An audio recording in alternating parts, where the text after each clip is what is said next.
there are 4 people who have just entered some news media and 2 others who are still students in a college wanting to become journalists. I have requested them to travel with me, talk to me, also talk to anybody else who have come for the BRICS summit. Ministers from other countries have come, get a feel, get an experience of what is going on, and then move around to see what the political worker is expected to do. So I'm open, I love to be with them. In fact, in the train we were talking, they've been asking me a lot of questions, and I can see all my colleagues also engaging. It is not just because we are party in power now. Every party, if it wants to voice the concerns of our society, will have to deal with every generation, more so with the youth, because I was saying somewhere just now, more than just about 50% or slightly above it is the total under 30 population of India. We need to engage them, we need to understand them, we need to see what their aspirations are, and therefore work accordingly for it at every level. As you say, we'll have to. Okay. I have BRICS in BRICS are all looking at private participation, private capital involvement. That's not possible.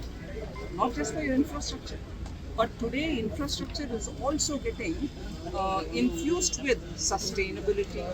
Can you continue doing it with regard to keeping the nationally determined goals for climate change?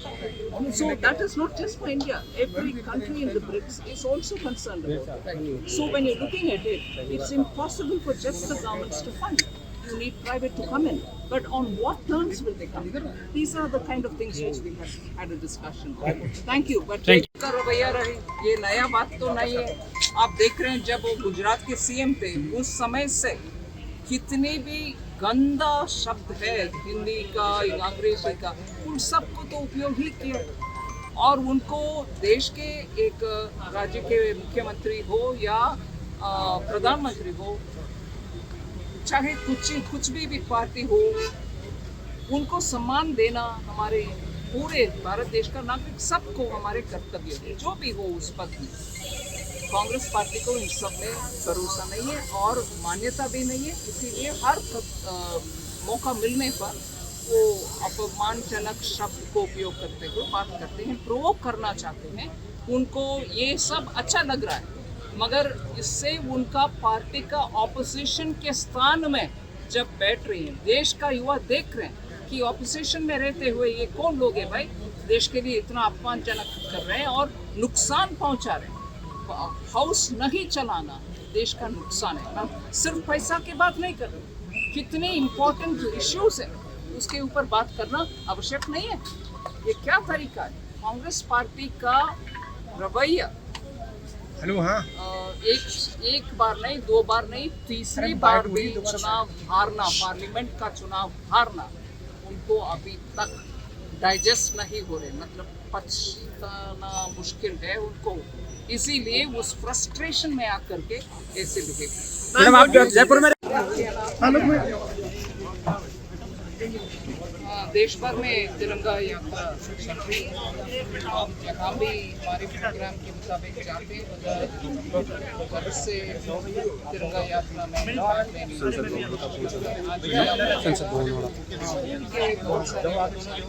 अपने आप उत्सुकता के साथ आकर तिरंगा यात्रा में ये जब हमारे देश में युवा कि अपने आप आकर के देश के लिए झंडा पकड़ करके बात करें, सबका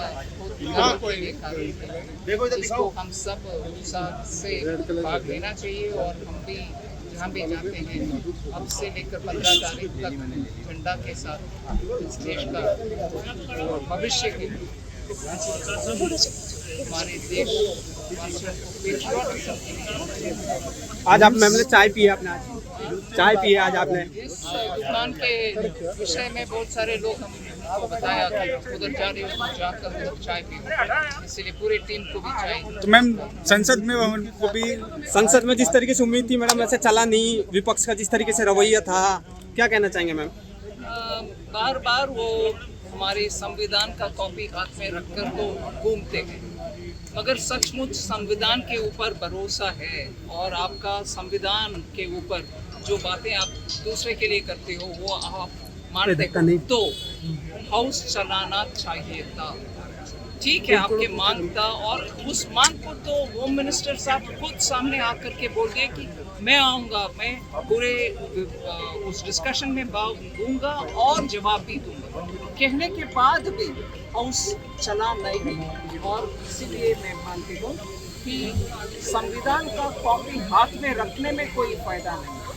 आपके राज्य की खबरें, आपके शहर की खबरें सबसे पहले जानने के लिए देखते रहें अमर उजाला। चैनल को सब्सक्राइब जरूर कर लें और पाएं हर अपडेट।